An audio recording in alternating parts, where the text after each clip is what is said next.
जम्मू कश्मीर की सरकार ने एक बिल लाया है। ये बिल लोकसभा और राज्यसभा में जाएगा। अगर इस बिल को वहाँ पर सहमति मिलती है तो जम्मू कश्मीर में जितनी भी यूनिवर्सिटीज़ हैं उन यूनिवर्सिटीज़ में रिक्रूटमेंट जो है वो Jammu Kashmir public service commission और Jammu Kashmir self selection board करेगा। और तरीका वही होगा कि जम्मू कश्मीर की तमाम यूनिवर्सिटीज़ जितनी भी उनके वहाँ वैकेंसीज़ होंगी उन वैकेंसीज़ को पीएससी को और Jammu Kashmir self selection board को रेफ़र करेंगी। रेफ़र होने के बाद जिस तरीके से बाकी डिपार्टमेंट्स और बाकी विभागों के साथ होता है कि रेफरेंस के बाद एडवर्टीज़मेंट निकलती है और एडवर्टीज़मेंट निकलने के बाद जो है रिक्रूटमेंट होती है। और आपको ये जानकर आपको ये जानकर और ज़्यादा आपकी नॉलेज बढ़ेगी कि ये जो रिक्रूटमेंट भी होगी ये जम्मू कश्मीर तक सीमित नहीं होगी, बल्कि ये जितनी भी रिक्रूटमेंट होगी वो नेशनल लेवल पे हुआ करेगी। यानी Jammu Kashmir public service commission जब यूनिवर्सिटीज़ की एडवर्टीजमेंट्स निकालेंगी तो उस यूनिवर्सिटी की एडवर्टीजमेंट को नेशनल लेवल पर तमाम लोगों को मौका दिया जाएगा कि वो उस रिक्रूटमेंट में पार्टिसिपेट कर सकें। और ये इस समय बिल में प्रपोज किया गया है। Jammu Kashmir public universities bill 2022 है, 2022 है। इससे पहले सारी की सारी रिक्रूटमेंट जम्मू कश्मीर में यूनिवर्सिटीज़ के वाइस चांसलर और यूनिवर्सिटी का इंटरनल मैकेनिज्म हुआ करता था, जो मैकेनिज्म इस वक्त भी देश की बेशतर यूनिवर्सिटीज़ में, यूँ कहिए तो 80 to 90% यूनिवर्सिटीज़ में यही मैकेनिज्म है कि यूनिवर्सिटी का इंटरनल मैकेनिज्म होता है, जिस इंटरनल मैकेनिज्म से यूनिवर्सिटी रिक्रूटमेंट करती है। लेकिन अब जम्मू कश्मीर ने ये बिल एक प्रपोज किया है। आपको ये भी याद होगा पिछले दिनों जम्मू कश्मीर की जो लेफ्टिनेंट गवर्नर मनोज सिन्हा की गवर्निंग काउंसिल है, उस गवर्निंग काउंसिल ने भी इसकी स्वीकृति दी है और इस बिल को वहाँ पर यूँ कहिए अब इस बिल को भेज दिया गया है। और अगर इस बिल को लोकसभा में ये पारित हो जाता है, राज्यसभा में ये पारित हो जाता है, तो Jammu Kashmir public service commission और सर्विस सिलेक्शन बोर्ड जो हैं, ये दो इंस्टीट्यूशंस होंगे जो जम्मू कश्मीर में तमाम यूनिवर्सिटीज़ के लिए रिक्रूटमेंट करेंगे। बिल में बताया गया है कि यूनिवर्सिटीज़ पोस्टें रेफ़र करेंगी Jammu Kashmir public service commission को और स्क्रीनिंग के लिए। ये भी कहा गया है कि Jammu Kashmir public service commission को स्क्रीनिंग के लिए पोस्टें भेजी जाएंगी। इसमें यह भी कहा गया है कि तमाम ओपन और डायरेक्ट पोस्ट जो ऑफिसर कैडर की हैं, टीचिंग कैडर की हैं, इक्विवेलेंट पोजीशंस की यूनिवर्सिटीज़ में हैं, वो ऑल इंडिया एडवर्टीजमेंट और स्क्रीनिंग के लिए जाएगा। यानी ऑल इंडिया लेवल की एडवर्टीजमेंट इशू की जाएगी और उस ऑल इंडिया लेवल की एडवर्टीजमेंट के बाद जो है जम्मू कश्मीर की तमाम यूनिवर्सिटीज़ के लिए रिक्रूटमेंट होगी। इसमें यह भी कहा गया कि एलिजिबिलिटी अपॉइंटमेंट कैसे होगी वो भी बताया गया है। मिनिमम क्वालिफिकेशन और एलिजिबिलिटी अपॉइंटमेंट के लिए किसी भी पोस्ट के लिए यूनिवर्सिटी में वो यूजीसी के जो रेगुलेशंस होंगी उनके ऐन मुताबिक होगा और जो बाकी रेगुलेटरी बॉडीज़ हैं जो इन अपॉइंटमेंट्स को गवर्न करती हैं वो जो क्राइटेरिया तय करेंगे उस क्राइटेरिया के ऐन मुताबिक रिक्रूटमेंट होगी। यानी यूनिवर्सिटी का अमल दखल इस मामले में भी नहीं होगा कि रिक्रूटमेंट जो आपने करनी है उस रिक्रूटमेंट के लिए मैंडेटरी रिक्वायरमेंट क्या होगी। मैंडेटरी रिक्वायरमेंट यहाँ पर ये बताई गई है कि रिक्वायरमेंट होगी जो यूनिवर्सिटी ग्रांट्स कमीशन की रिक्वायरमेंट होगी, उसके ऐन मुताबिक ये होगा। मिनिमम क्वालिफिकेशन क्या होगी, एलिजिबिलिटी क्या होगी, जो यूजीसी की रेगुलेशंस होंगी उन्हीं के ऐन मुताबिक ये सब कुछ होगा। जितनी भी पोस्टें Jammu Kashmir public service commission को यूनिवर्सिटीज़ रेफर करेंगी फास्ट ट्रैक बेसिस पर उनको प्रोसेस किया जाएगा और सारे का सारा प्रोसेस 3 महीने में कंप्लीट किया जाएगा। ये सबसे बड़ा मजाक है इस बिल में। ये इसलिए मजाक है कि Jammu Kashmir public service commission पिछले 6 महीने से Jammu Kashmir public service commission के लिए Jammu Kashmir civil service examination का रिजल्ट नहीं निकाल पा रही है और कोई भी रिक्रूटमेंट ये दोनों एजेंसीज साल साल तक मुकम्मल नहीं कर पाई और इनकी जितनी भी रिक्रूटमेंट्स हुई हैं सब सवालों के और संदेह के घेरे में हैं।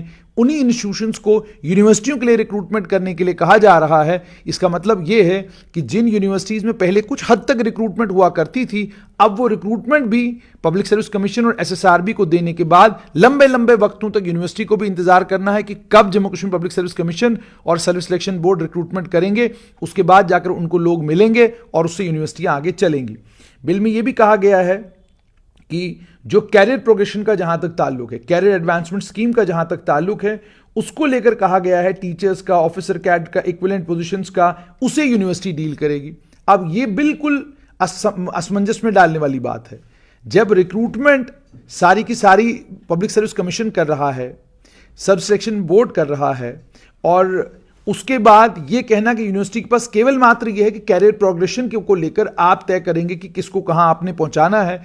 जैसे जैसे ऊपर लोग जाएंगे, जैसे जैसे कैरियर एडवांसमेंट होती जाएगी, वो कैरियर एडवांसमेंट जो है वो यूनिवर्सिटी देखेगी, बाकी तमाम चीज़ें जो हैं वो सर्विस सिलेक्शन बोर्ड और Jammu Kashmir public service commission करेगा। इसमें यह कहा गया है टीचिंग पोजीशंस के लिए, इक्विवेलेंट पोजीशंस के लिए, और ऑफिसर और नॉन टीचिंग कैडर में, और इक्विवेलेंट पोजीशंस में या बाकी पोजीशंस में यह भी कहा गया है कि अपॉइंटमेंटें जो इन अलग अलग पोजीशंस के लिए होंगी हायर एजुकेशन डिपार्टमेंट की, इसको गवर्न और रेगुलेट करेगा गवर्नमेंट का डिपार्टमेंट, यानी हायर एजुकेशन डिपार्टमेंट इसको रेगुलेट करेगा। इसका मतलब साफ तौर पर यह कि जितनी भी अपॉइंटमेंट होनी है, जितनी भी रिक्रूटमेंट होनी है यूनिवर्सिटी के लिए, वो सारी की सारी उसको गवर्न करने का काम, उसको रेगुलेट करने का काम यूनिवर्सिटी प्रशासन नहीं करेगा, बल्कि वो हायर एजुकेशन डिपार्टमेंट करेगा। यानी सारी की सारी ताकतें निकालकर हायर एजुकेशन डिपार्टमेंट के हवाले कर दी गई हैं। स्क्रीनिंग टेस्ट को लेकर यह कहा गया कि पब्लिक सर्विस कमीशन एक स्क्रीनिंग प्रोसेस करेगा तमाम एप्लीकेंट्स के लिए, तमाम कैंडिडेट्स के लिए। सिर्फ प्रोफेसर और उसकी इक्विवेलेंट पोजीशंस के लिए ऐसा नहीं होगा। स्क्रीनिंग प्रोसेस में रिटन टेस्ट होगा, और उसके बाद एकेडमिक रिकॉर्ड की, रिसर्च परफॉर्मेंस की, एकेडमिक रिकॉर्ड की, क्वालिफिकेशंस की, बैकग्राउंड की, एक्सपीरियंस जो कैंडिडेट का है, ये सब भी काउंट करेगा। और ये भी कहा गया कि रिटन टेस्ट में कंपलसरी जनरल स्टडीज का पेपर होगा, वो कॉमन टू ऑल सब्जेक्ट्स होगा। उसके बाद फैकल्टीज के पेपर होंगे, सब्जेक्ट स्पेसिफिक पेपर होगा, डिपेंड करेगा आप किस पोजीशन के लिए अप्लाई करते हैं। ये भी कहा गया कि जनरल स्टडीज को 15% से कम जो है मार्क्स नहीं मिलेंगे, कम से कम 15% मार्क्स जो है जनरल स्टडीज के होंगे। सिलेबस जो है पेपर का Jammu Kashmir public service commission तैयार करेगा, मतलब सिलेबस भी Jammu Kashmir public service commission तैयार करेगा, इम्तिहान भी Jammu Kashmir public service commission करेगा। यूनिवर्सिटी की जो इंडिपेंडेंस और जिस आज़ादी की बात आज तक हम करते आए हैं, सुनते आए हैं, और यूनिवर्सिटी को एक इंडिपेंडेंट इंस्टीट्यूशन मानते आए हैं, वो सारी की सारी चीज़ें ख़त्म, और यूनिवर्सिटी मुकम्मल तौर पर जम्मू कश्मीर सरकार के अधीन, जम्मू कश्मीर सरकार के सबऑर्डिनेट। हायर एजुकेशन विभाग का इंटरफेरेंस यूनिवर्सिटी के मामलों में 3 गुना नहीं, 4 गुना नहीं, 50 गुना बढ़ जाएगा। क्राइटेरिया जो है वो एडवाइस, गाइडलाइंस और रेगुलेशंस जो यूजीसी की होंगी उसके बेसिस पर क्राइटेरिया बनाया जाएगा, और जो बाकी रेगुलेटरी बॉडीज होंगी। और रिटन स्क्रीनिंग टेस्ट की बुनियाद पर और एकेडमिक रिकॉर्ड और रिसर्च परफॉर्मेंस की बुनियाद पर, qualification, background, experience, score sheet की बुनियाद पर Jammu Kashmir public service commission candidates को 1:4 के रेशो में पर्सनल इंटरव्यू के लिए, लेक्चर डिमॉन्स्ट्रेशन के लिए और फाइनल सिलेक्शन के लिए रिकमेंड करेगा। अब इससे आप अंदाज़ा लगा सकते हैं कि Jammu Kashmir public universities bill 2022 मुकम्मल तौर पर जम्मू कश्मीर की जितनी भी यूनिवर्सिटीज़ हैं, उन यूनिवर्सिटीज़ को जो इंडिपेंडेंस और जो आज़ादी रिक्रूटमेंट के मामले में हासिल है, उस आज़ादी को मुकम्मल तौर पर यूनिवर्सिटी से छीना जाएगा। इस को लेकर 2 तरह के लोग सामने आ रहे हैं। एक वो जो उसका वेलकम कर रहे हैं और कह रहे हैं कि इसमें अब मेरिट को प्रेफरेंस मिलेगा सिफारिश के ऊपर, और इम्तिहान होगा, और सारे का सारा प्रोसेस ट्रांसपेरेंट होगा। लोग फॉर्म भरेंगे, फॉर्म भरने के बाद लोग एक इम्तिहान देंगे, पब्लिक सर्विस कमीशन उस इम्तिहान को कंडक्ट करवाएगी, एक मेरिट लिस्ट बनेगी, उसके बाद जाकर Jammu Kashmir public service commission जैसे बाकी डिपार्टमेंट्स को लिस्ट रिकमेंड करती है, इसी तरीके से वो यूनिवर्सिटीज़ को भी लिस्ट रिकमेंड करेगी, और रिकमेंडेशन मिलने के बाद जो है यूनिवर्सिटी उस रिकमेंडेशन को एक्सेप्ट करेगी, और फिर उनकी वहां पर मुलाजमत लग जाएगी। ये इस चीज़ को वो स्वागत कर रहे हैं, और वो कह रहे हैं कि बहुत बड़े पूल को इम्तिहान में बैठने का मौका मिलेगा। वो ये इल्ज़ाम भी लगाते हैं कि यूनिवर्सिटीज़ में अभी तक जितना प्रोसेस रहा है वो ट्रांसपेरेंट नहीं रहा है, बहुत ओपेक रहा है। पता ही नहीं चलता कि आप लोगों को किस बुनियाद पर यूनिवर्सिटी में नौकरियां दिलाते हैं, और क्यों ऐसा है कि जो बहुत इंपॉर्टेंट लोग हैं शहर के, उनके रिश्तेदार, उनके जान पहचान वाले या उनके घर के लोग जो हैं वो यूनिवर्सिटी में उनको नौकरियां मिली हुई हैं। बाकी शहर के जितने भी शहरदारान हैं उन्हें यूनिवर्सिटी में नौकरी करने का मौका ही नहीं मिलता। यूनिवर्सिटी के अंदर ऑलरेडी जो लोग मुलाजिम हैं, काम कर रहे हैं, वो अपने रिश्तेदारों को, अपने घर के जो करीबी लोग हैं, सदस्य हैं, उन्हें पहले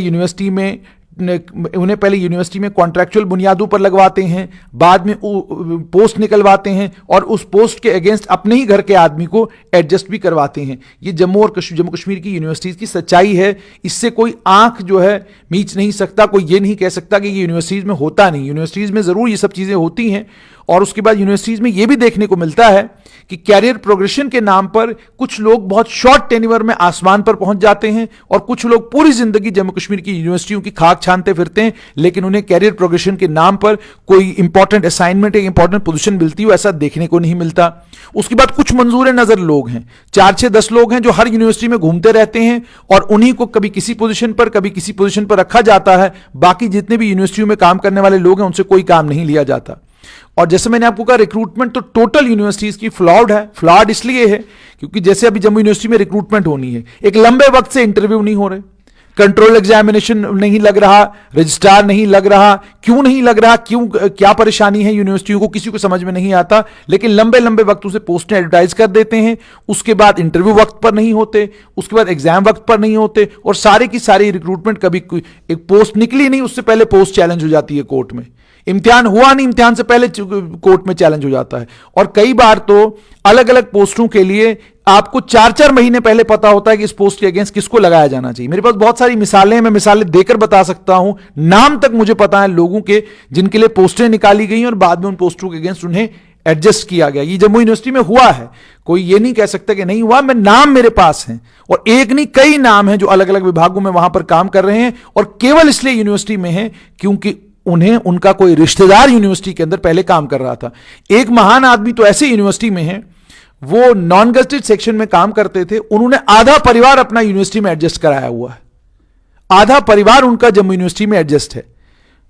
पता नहीं वो कैसे, और ये हैरानगी की बात है कि एक ही खानदान में इतने काबिल लोग हैं, और वो सारे के सारे लोग कोई एग्जामिनेशन विंग में है, कोई किसी विंग में है, कोई किसी विंग में है।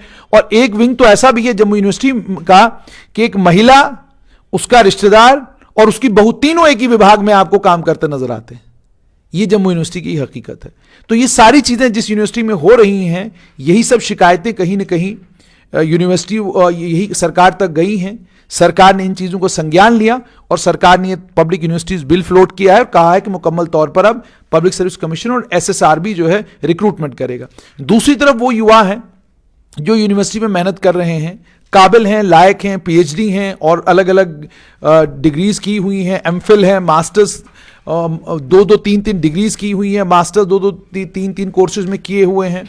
वो तमाम लोग भी परेशान हैं। वो तमाम लोग इसलिए परेशान हैं क्योंकि उनके मन में ये विचार अब आ रहा है कि अगर ये रिक्रूटमेंट का प्रोसेस इन लोगों ने बदल दिया और इस रिक्रूटमेंट के प्रोसेस को यूनिवर्सिटी से बाहर ले गए तो यूनिवर्सिटी की आज़ादी का क्या होगा। वो भी अपनी जगह बिल्कुल सही है, यूनिवर्सिटियों को रिक्रूटमेंट के मामले में आज़ाद होना चाहिए, यूनिवर्सिटियों को पूरी आज़ादी मिलनी चाहिए रिक्रूटमेंट करने की। लेकिन अगर यूनिवर्सिटियां आज़ादी का इस्तेमाल बेईमानी करने के लिए और अलग अलग परिवारों को यूनिवर्सिटी में एडजस्ट करने के लिए करें तो उससे बेहतर है कि यूनिवर्सिटी का ये सारा निजाम जो है वो पब्लिक सर्विस कमीशन और एसएसआरबी के हवाले कर दिया जाए। कम से कम वहां पर इम्तिहान होगा, ना किसी का रिश्तेदार, ना किसी की जान पहचान। और आज तो सारे का सारा प्रोसेस जो है वो ऑनलाइन हो रहा है। कम से कम तमाम बच्चों को जो है कंपीट करने का मौका मिलेगा और उन लोगों को नौकरी मिलेगी। इसीलिए मैंने कहा कि जम्मू यूनिवर्सिटी को लेकर, क्योंकि हमें जिन यूनिवर्सिटियों के बारे में सारी जानकारी है उसको लेकर तो हम आसानी से कह सकते हैं, जिन यूनिवर्सिटियों की हमको जानकारी नहीं उनको लेकर हम कह नहीं सकते। पब्लिक यूनिवर्सिटीज बिल यूनिवर्सिटियों की आजादी को लेकर एक जबरदस्त झटका है इन तमाम यूनिवर्सिटीज को। लेकिन मजबूरी यह है कि जब यूनिवर्सिटियों में आप रिक्रूटमेंट इस बिना पर करें कि आप किसको जानते हैं और किसको पहचानते हैं, तो फिर रिक्रूटमेंट होगी कैसे। और मैं इसमें थोड़ा सा आगे और ऐड करना चाहूंगा। मेरा शुरुआती दौर था पत्रकारिता का, और उस पत्रकारिता के शुरुआती दौर में मैं लिखता था, और एक यूनिवर्सिटी के वाइस चांसलर का मैंने इंटरव्यू किया। वो इंटरव्यू उनका बड़ा फ्रंट पेज पर लगा और बड़ा खूबसूरत इंटरव्यू था। बहुत सारे लोगों ने उसको पढ़ा, और उस समय जिस परेशानी से वो वाइस चांसलर साहब गुजर रहे थे, वो परेशानी उनके सर से उस इंटरव्यू के कारण जो है वो परेशानी उनके सर पर खत्म हो गई। आपको जानकर हैरानी होगी कि थोड़ी देर के बाद वाइस चांसलर साहब ने मुझे एक दिन कहा कि आप एक काम कीजिए, मेरे यहां पीए की पोस्ट खाली है, आप अप्लाई कीजिए। मैंने कहा जनाब वो कोई पीए की पोस्ट तो ऐसे तो आप किसी को देंगे नहीं, ये तो बड़ा रिक्रूटमेंट का प्रोसेस होगा। 4 लोगों को आप क्या कहते हैं इसमें अपॉइंटमेंट और रिक्रूटमेंट में लाएंगे, कंपटीशन होगा और कंपटीशन के बाद जाकर सिलेक्शन होगी। तो ये तो सिलसिला था कि आप बोलते थे और हो जाते थे और नौकरियां लग जाती थी, और उसके बाद कहा जाता है कि जनाब हमने जो कुछ करना है इंसाफ की बुनियाद पर करना है, हम बहुत साफ सुथरे लोग हैं, तो अगर आप साफ सुथरे और वाकई इंसाफ की बिना पर करने वाले लोग हैं, तो फिर ये यूनिवर्सिटीज, जिन यूनिवर्सिटीज का इतिहास इस बात का गवाह है कि ताकतवर परिवार, मजबूत परिवार और ऑलरेडी यूनिवर्सिटी में घुसे हुए परिवार अपने रिश्तेदारों को यूनिवर्सिटी में क्या कहते हैं एडजस्ट कैसे कराने का काम करते रहे हैं, उन यूनिवर्सिटीज को आजादी को लेकर अब इस वक्त रोना नहीं रोना चाहिए। जहां तक जैसे मैंने कहा, जाती तौर पर मेरा ये मानना है कि पब्लिक यूनिवर्सिटीज बिल यूनिवर्सिटियों की आजादी पर आघात है, नुकसान है उससे यूनिवर्सिटियों को, लेकिन वक्त की मजबूरी है, क्योंकि यूनिवर्सिटियों में अगर ट्रांसपेरेंट रिक्रूटमेंट प्रोसेस रहा होता और ट्रांसपेरेंसी के बिना पर और अपनी काबिलियत के बिना पर लोग सिलेक्ट होकर, मैं ये नहीं कहता कि सभी लोग काबिल नहीं हैं, काबिलियत की बिना पर भी बहुत सारे लोग आए, लेकिन रिश्तेदारी की बिना पर भी बहुत सारे लोग आए हैं, यह भी यूनिवर्सिटियों की हकीकत है।